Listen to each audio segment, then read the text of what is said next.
मित्रों नमस्कार। पटना बिहार से मैं विवेक रंजन सोनभद्र अपने YouTube चैनल विवेक सोनभद्र पर आपका स्वागत करता हूं।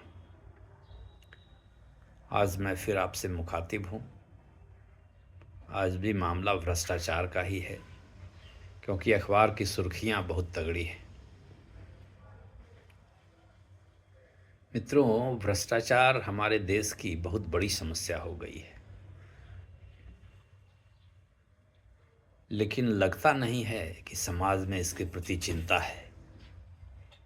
केवल यह अखबारों की सुर्खियां और खाली समय में दो चार लोग जो बैठकर बात विवाद करते हैं, गपशप करते हैं, उसका विषय बनकर रह गया है।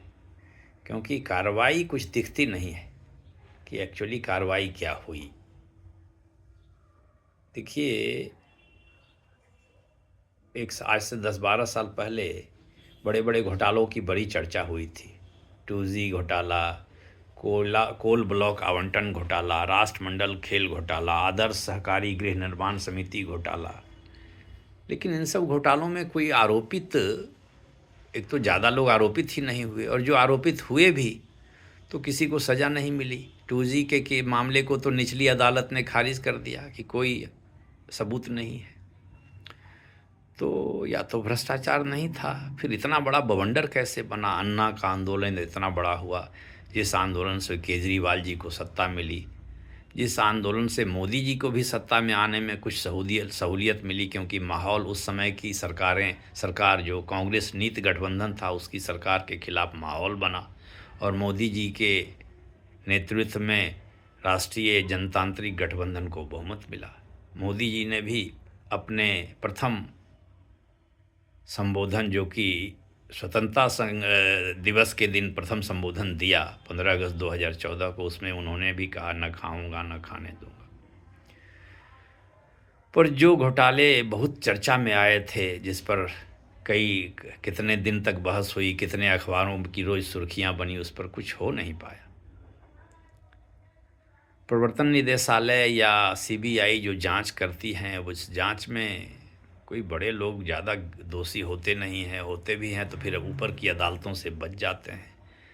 तो ये घोटाले होते हैं कि नहीं होते हैं, भ्रष्टाचार है कि नहीं है, यह तो पता ही नहीं चलता। लेकिन भ्रष्टाचार के मामले तो रोज़ अखबारों की सुर्खियां बनते हैं, सुनी जाती हैं कि वहाँ पैसे मांगे जा रहे हैं, वहाँ पैसे लिए जा रहे हैं।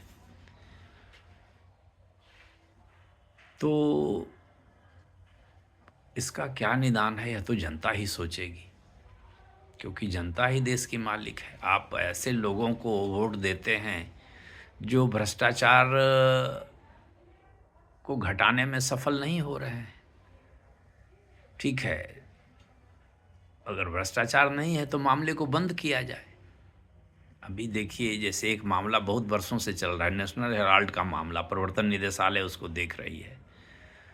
प्रवर्तन निदेशालय वैसे मामलों को देखती है जहां मनी लॉन्ड्रिंग होती है, धन शोधन होता है, माने कहीं से पैसा, कोई गलत पैसा जिसमें अपराध का कोई कोना हो, वैसा पैसा कहीं से जुगाड़ करके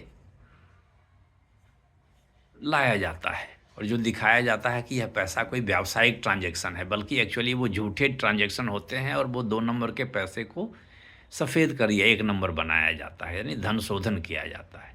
तो नेशनल हेराल्ड में ये मामला कई वर्षों से चल रहा है, आज तक निचली अदालत में फैसला ही नहीं हुआ। तो होना चाहिए, तभी तो जनता का विश्वास व्यवस्था में बनेगा।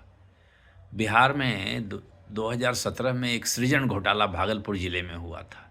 2500 करोड़ के सरकारी धन का गलत स्थानांतरण किसी कोऑपरेटिव सोसाइटी के खाते में हो गया, और वो पैसे वसूले भी नहीं जा सके। कुछ लोगों पर FIR हुई है, पहले तो बिहार पुलिस ने जांच शुरू की, अब CBI जांच कर रही है। लेकिन 2017 से 2025 आ गया, अभी तक CBI की निचली अदालत में भी फैसला नहीं हुआ है। मज़े की बात यह है कि कोई बड़ा आदमी उसमें आरोपित भी नहीं है, जबकि घोटाला 2500 करोड़ रुपए का। एक जिले में 2500 करोड़ का घोटाला हो जाए, सरकारी पैसे का गबन, और कोई बड़ा अधिकारी या कोई बड़ा मंत्री उसमें शामिल न हो। यह भी थोड़ा आश्चर्य लगता है। लेकिन खैर अभी तक तो शामिल नहीं है, क्योंकि कोई आरोपित नहीं है ऐसे, तो हो सकता है नहीं शामिल हो।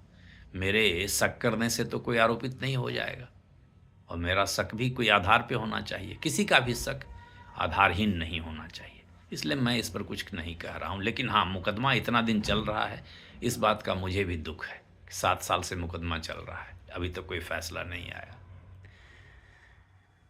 अभी देखिए, राष्ट्रीय राजमार्ग पिछले 10 सालों में कितने राजमार्ग बनाया है, कितने राजमार्गों का चौड़ीकरण किया है, कितने ग्रीनफील्ड नेशनल हाईवे बने हैं, कितने एक्सप्रेसवे बने हैं, मतलब लाखों करोड़ों का काम हुआ है। लेकिन अभी बिहार में एक राष्ट्रीय राजमार्ग से संबंधित एक खबर आई कि उसमें एक जीएम थे, काम करते हैं, वो 15 लाख घूस लेते गिरफ्तार हो गए, और उनके ठिकानों से 1.18 करोड़ रुपए मिले। मतलब एक जीएम के यहाँ से 1.18 करोड़ तो नगद मिले, और वो घूस लेते पकड़े भी गए। तो यह बिहार के मुजफ्फरपुर इलाके में एक नेशनल हाईवे के नवनिर्माण में यह मामला हुआ है। इसमें एनएचआई के 7 अधिकारी पर एफआईआर है, और वो ठेकेदार company Ramkripal Singh construction private limited के कुछ अधिकारियों पर भी एफआईआर हुआ है। तो बताइए, ये तो पकड़े गए, लेकिन ऐसे कितने मामले होंगे? तो भ्रष्टाचार घट रहा है कि बढ़ रहा है, या इस पर किसी का कोई चिंता, किसी को कोई चिंता नहीं है? ऐसा भी हो सकता है। अब अभी 1-2 दिन पहले की घटना है, और आज भी वो ताज़ा खबर आज आई है जागरण अखबार में कि बिहार में 7 अधिकारियों के यहाँ प्रवर्तन निदेशालय के छापे पड़े। प्रदेश के खबर है, प्रदेश के भ्रष्ट अफसरों के यहाँ ईडी के छापे में 11.64 करोड़ बरामद। मैंने 7 अधिकारियों के यहाँ नगद बरामद हुए 11.64 करोड़। तो प्रति अधिकारी 1 करोड़ से ज़्यादा औसत आता है। ऐसे ये औसत आप इतना नहीं होगा, क्योंकि एक ही अधिकारी के यहाँ 8 करोड़ मिले हैं। श्री तारिणी दास, मुख्य अभियंता, जो रिटायर कर गए थे, लेकिन व्यवस्था को उनकी इतनी ज़रूरत थी कि उन्हें फिर से संविदा पर रख लिया गया। देश में लोग बेरोजगार हैं, और भ्रष्ट लोगों को फिर से एक्सटेंशन दिया जा रहा है। यह कैसी राजनीतिक व्यवस्था है? यह कैसा प्रजातंत्र है? यह कैसा कल्याणकारी राज्य है? तो तारिणी दास जी के यहाँ 8 करोड़ रुपए मिले। अब बताइए, ये गरीब देश के, गरीब राज्य के करोड़पति अधिकारी हैं। ऐसे कितने अधिकारी होंगे जो करोड़पति होंगे, करोड़ों में जिनकी औकात होगी? खैर, अब ईडी ने छापा मारा है, पकड़ा है, तो उम्मीद की जानी चाहिए कि ईडी इस कार्रवाई को अंतिम मुकाम तक पहुंचाएगी। लेकिन ऐसा होता नहीं है, समय बहुत ज़्यादा लगता है, बाद में लोग भूल जाते हैं, या क्या होता है पता नहीं। कुछ दिनों पहले बिहार के एक चर्चित अधिकारी संजीव हंस, बहुत बड़े अधिकारी आईएएस थे, सीनियर आईएएस ऑफिसर थे, उन पर भी छापेमारी की कार्रवाई हुई थी। उसमें भी मनी लॉन्ड्रिंग, धन शोधन का ही आरोप था, और वे फिलहाल जेल में हैं। तो इन सब मामलों की तहकीकात जल्द हो, और जल्द आरोप पत्र दाखिल हो, और मुकदमे की सुनवाई जल्द खत्म हो, तब लगेगा कि हाँ कुछ कार्य हो रहा है, और इनको कड़ी से कड़ी सज़ा दी जाए। अगर ज़रूरत, अगर दोषी हो तो कड़ी से कड़ी सज़ा दी जाए, और अगर सज़ा कम पड़े जिससे कि लोगों पर इसका असर ना होता है, तो कानून में फेरबदल किया जाए, सज़ा को और सख्त किया जाए। अगर 5 साल कैद की सज़ा है तो उसको 10 साल किया जाए, जुर्माने 1 लाख की है तो उसको 10 लाख जुर्माना किया जाए। इन सब चीज़ों को करने की ज़रूरत है, तभी भ्रष्टाचार से लड़ाई सफलतापूर्वक लड़ी जा सकती है। तो भ्रष्टाचार से लड़ाई की बात तो सब करते हैं, लेकिन लगता नहीं है लोग लड़ना चाहते हैं। जनता भी शायद नहीं लड़ना चाहती है, वह भी केवल गपशप का ही मुद्दा इसे समझती है। सोचती है कि चलो चुनाव हो, वोट हो, कुछ मिल जाए तो उसी में वोट में ही कमा लिया जाए। ऐसे भी मामले मैं सुनता हूँ कि जनता वोट देने के लिए भी पैसे लेती है। खैर, तो अगर जनता ऐसा करती है तो जनता को भुगतना होगा, ऐसे भ्रष्ट अधिकारियों को झेलना होगा। तो समाज का, राजनीतिक नेतृत्व का और नौकरशाही का यह दायित्व है कि इन चीज़ों को भ्रष्टाचार से सख्ती से निपटा जाए। तो आगे मैंने आपको भ्रष्टाचार की ये घटनाएं सुनाई।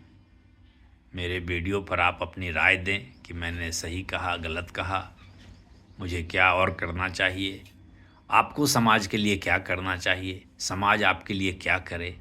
इन सब चीज़ों पर आप अपनी राय दें, वीडियो को लाइक करें और मेरे चैनल को सब्सक्राइब करें, जिससे कि मैं आपके लिए और मेहनत करता रहूं और समाज का भला करने की दिशा में कोई एक कदम बढ़ा सकूं। नमस्कार, धन्यवाद।